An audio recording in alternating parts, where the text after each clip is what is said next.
గొంతు నొప్పి జలుబు లేదా ఫ్లూ వంటి వైరల్ లేదా బ్యాక్టీరియల్ ఇన్ఫెక్షన్ యొక్క మొదటి సంకేతం. ఈ అసౌకర్యాన్ని తగ్గించడంలో సహాయపడే 5 మార్గాల గురించి ఇప్పుడు తెలుసుకుందాం.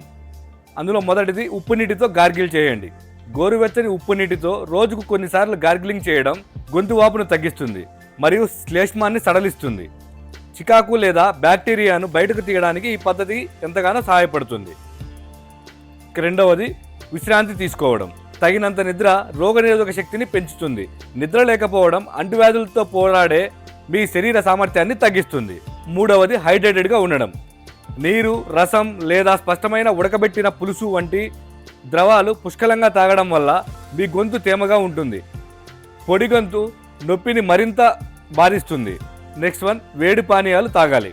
గొంతు నొప్పి సమయంలో తినడం బాధాకరంగా మరియు అసౌకర్యంగా ఉంటుంది.